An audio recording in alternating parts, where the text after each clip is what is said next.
Welcome to Middle Ground, the space between who you were and who you're becoming. I'm Bryn Erickson, life coach, mom, Latter-day Saint, and just a fellow work in progress. Consider this your space for all of it. The real conversations about faith, relationships, health, finances, identity, sexuality, and every beautiful, messy piece of being human. Because I believe the more honestly we see each other, the better we love ourselves and the people around us. If you felt that, you're in the right place. Let's get to it. Hey there. As you are listening to this podcast, if someone comes to mind that you wouldn't mind sharing with, that would be amazing.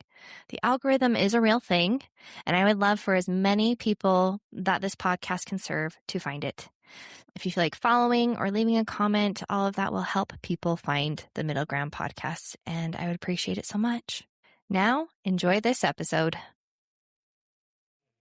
Did you know that you don't have to believe every thought that your brain offers to you?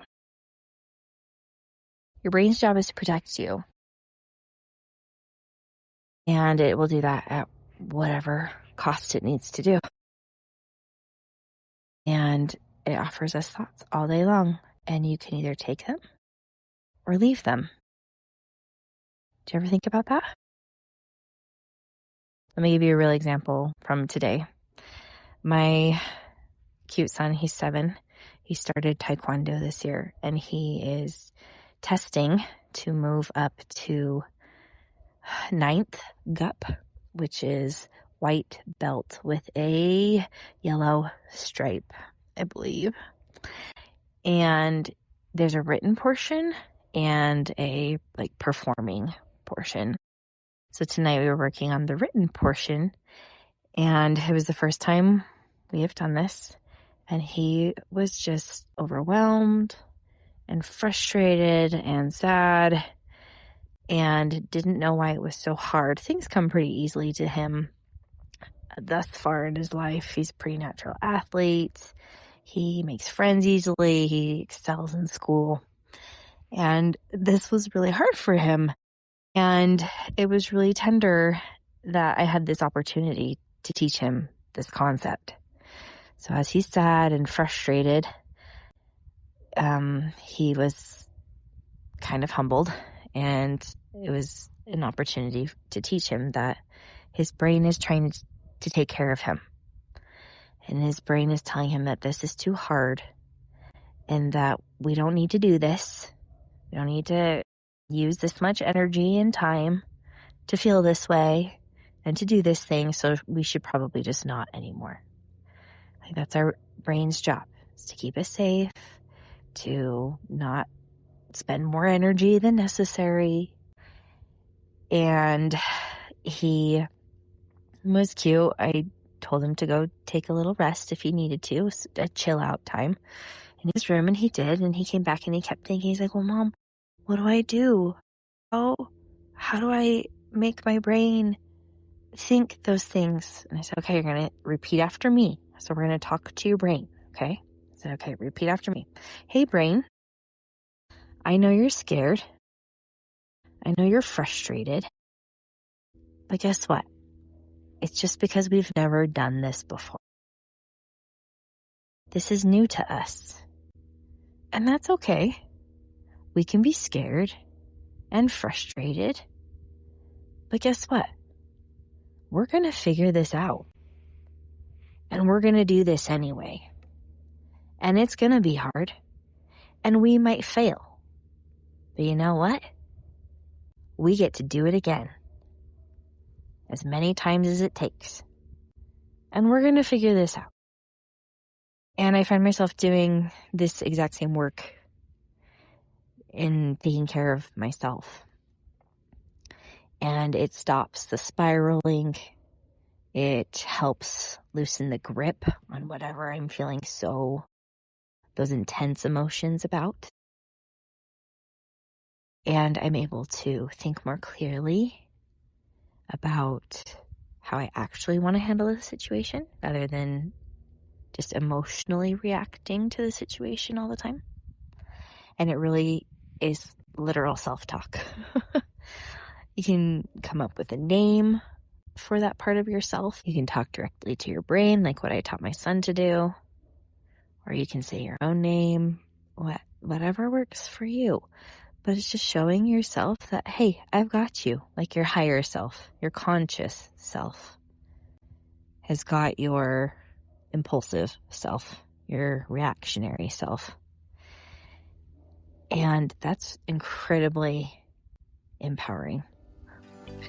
Hey, really quick, if you're listening to this podcast, there's a good chance you're in the middle of something. Questions you haven't said out loud yet, a faith that feels different than you used to. And I've actually built a community. It's called Faith in Process. It's exactly for people like you and like me. It's actually the space I wish I had when I was in the middle of my big questions and when my faith was shifting. It's a membership community, specifically for Latter-day Saints who are expanding their faith and want to do it in good company. And if that sounds like you, come and join us. The waitlist is open at brynerickson.com/waitlist. I hope to see you there. When we actually take our thoughts and our emotions into our own hands and essentially control them, give them attention, give them space, give them what they need so that we can process them and move forward. Now, shifting a different direction, if you're a religious person, you might be asking, well, Bryn, what about thoughts that come from the Holy Ghost or the Spirit or even the devil? And I'll tell you what, I do not have a perfect answer for that, because even believing in those things is an act of faith. But this I do know. No matter where the thought comes from, whatever source, it deserves your attention. Even if it comes from your most trusted influencer or news anchor. Like, it's worth questioning that what they're saying, does it align with what you value and the person that you want to be and what you want to think about other people and how you want to treat other people. So no matter where the thought comes from within yourself or from someone else, I believe it deserves time and evaluation. And then you can decide.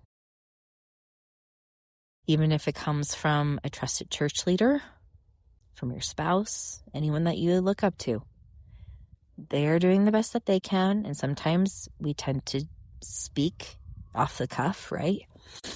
And we ourselves will say something and think back later like, oh, I maybe wish I hadn't have said that, or I had said things differently. And thank goodness we can go back and say that.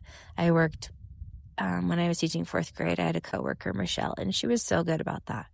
The next day she came back to me multiple times. She'd be like, Bryn, I said this thing and I just wanted to make sure that it didn't hurt your feelings, or I wanted to make sure that this is what I was actually conveying by saying that.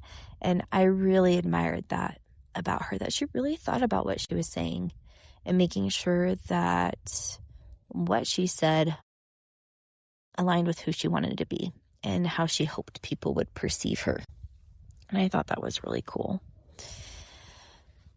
So all in all, you get to decide what beliefs, what thoughts you hold on to, and if they're working for you, and if not, then find the thoughts that are. Intentionally create the new thoughts, the new beliefs that align with you, and give yourself permission to change your mind and evolve. A lot of beliefs were handed down to us and we didn't even realize it until they're no longer working for us. And then we have an opportunity to think something different. It's good work. It's work worth doing. You got this. Have a good one.